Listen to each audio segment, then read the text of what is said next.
Well, hello everyone, and welcome back to another episode here on Marvel's Ultimate Alliance 3. Today, we will be having a look at the next step in our progression through the Danger Rooms. And this is pretty similar to what we've seen previously.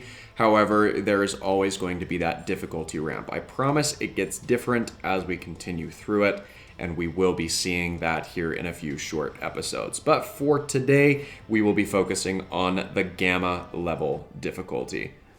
So let's get that loaded up and see what it looks like. It looks like today we will be reaching the destination, defeating all enemies as well as defeating the most enemies in the last two missions. So these load up, and you'll get a good look at our team. We're still sitting with the same team loadout that we have. Now, one thing that is a little bit unfortunate about the Danger Rooms is, as far as I can tell, these are not areas of the game that you can use to level up your team, which is a little bit unfortunate because I have been working on leveling up Wasp for a future project that I'm working on. And I'm not getting any of the benefit out of these Danger Rooms of having her along on the team. Might switch her out for the next one, might still be lazy and leave her in. We'll see where the chips lie once we're all finished with that. But here we have a sequence that you're pretty familiar with. This seems to be a pretty common opener for our Danger Rooms in general. Down to even the challenges that you'll have in clearing them out as well. Now, I stand by my opinion that having a character that can teleport is going to do a world of good, because it means that you can jump through and get through these areas a lot quicker. That means that characters like Cable, Nightcrawler, Deadpool, Thanos, all of those who have teleportation abilities work really, really well with this type of a sequence. Flyers can be okay as well, such as Wasp, Doctor Doom, and many others. But the fastest traversal that you can have, bar none, is characters who can teleport around.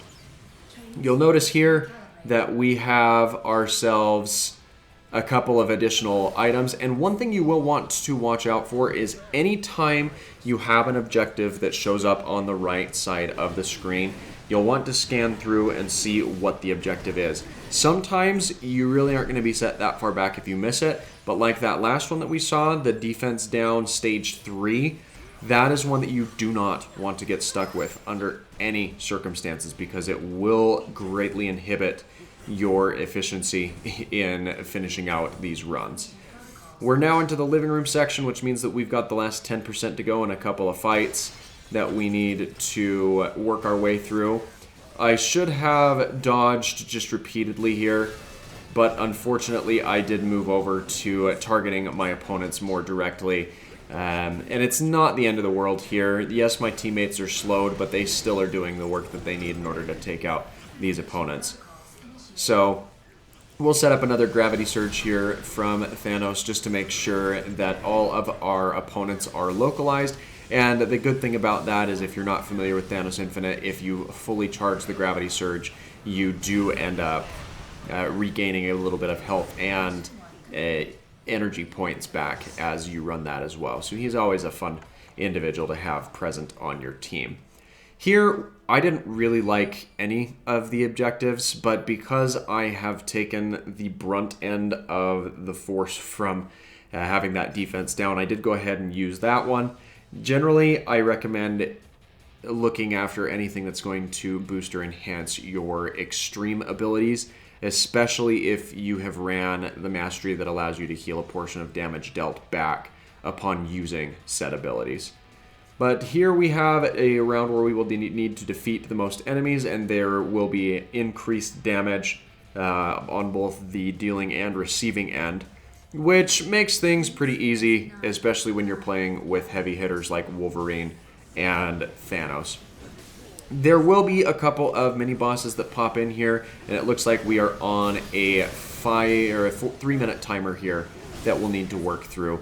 Loki can be a little bit of a nuisance to fight against because of the different attacks that he throws out, but we're now at a stage where we're just going to build up and rinse and repeat our extreme attacks with whatever frequency we can. That's just a good strategy for these danger rooms in general, especially where you know that there's one that you don't have to worry about when it comes to if there's a mini boss or someone that's coming up that you're going to need to focus in on.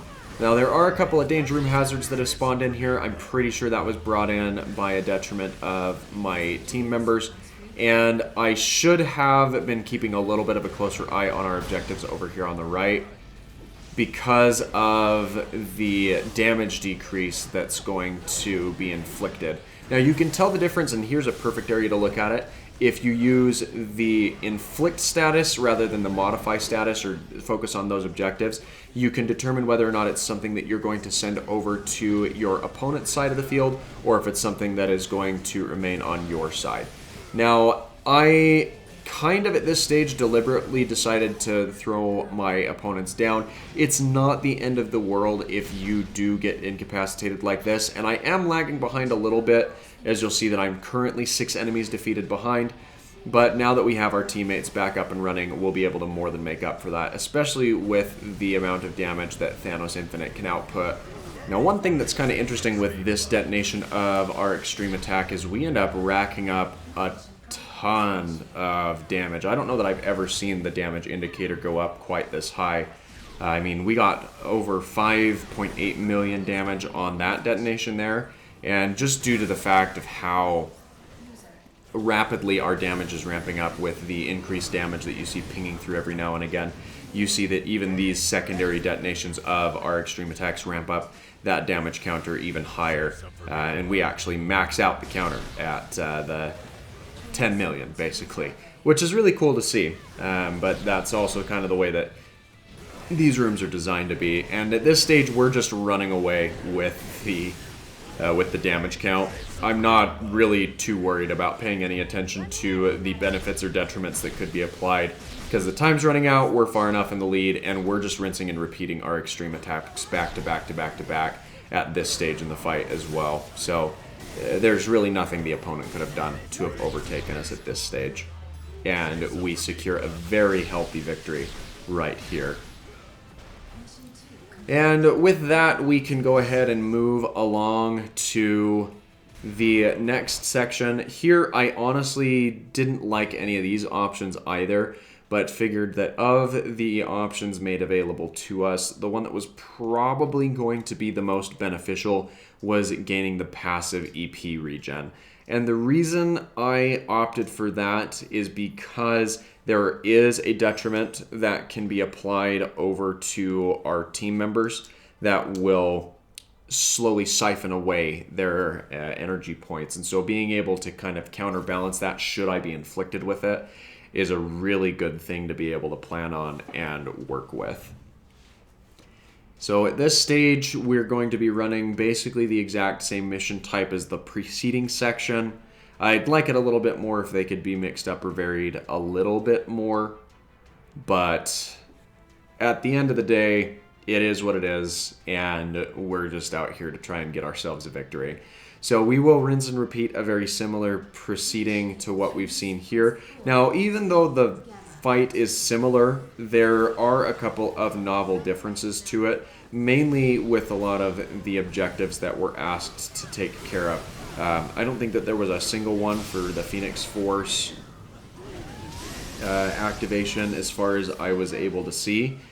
And we're really just looking to make sure that we can stay on top of this without taking a large amount of damage or any other detriments there. We do have a couple of these opponents that these mini bosses that spawn in. They're pretty sparse, coming through every now and again, but as long as you can focus on them and be aware of what's going to happen with them when they do come around, you'll be able to cope very easily. Now, unfortunately, we did get a detriment that was applied, or we did apply. Now, we were able to apply a detriment over to the other team. I don't know what the barrier link is, but it doesn't sound like it would be a whole lot of fun to have to deal with if that is a detriment that is ever applied over to you. And we'll have to see what those type of detriments look like. We might end up doing a series of breaking down the different benefits that are made available within these danger rooms. If that's something you're interested in, let me know in the comments down below. We've got the objective cropping back up again of using the Phoenix Force, and you can activate that Phoenix Aura on team members that already have the Phoenix Aura active by walking over to them and reactivating or reapplying that Phoenix Force, so do keep that in mind. We've got a lot of particle effects going on here, mainly due to the detonation of Dr. Doom's extreme attack, so I apologize for the washed out vision there. Not really a whole lot that I could have done about that, unfortunately. But at this stage, we'll want to bring Dr. Doom over to a Phoenix Force, draw that into him, and that will place the Phoenix Protocol over on our opponents, which will only help further our cause. And you can see that just due to the minor tweaks and differences of this mission in particular, we're already in a lot better shape than we were in the last round. We've got our full extreme attacks from our entire team detonating out here again, and we have maxed out the damage counter once more. And that's always a fun thing to see when you have a team that's strong enough to just completely overpower and overwhelm your opponents. It really just kind of makes you feel like you've accomplished something quite nominal. We're going to end up taking our shock damage here, which is going to set us back a little bit, but at this stage we're far enough ahead of the computer opponent that I'm not worried about it. And that's really what it comes down to, is if you can get far enough ahead, you kind of get to a stage where you can just ignore any of the detriments that might be applied over to you by your opponent.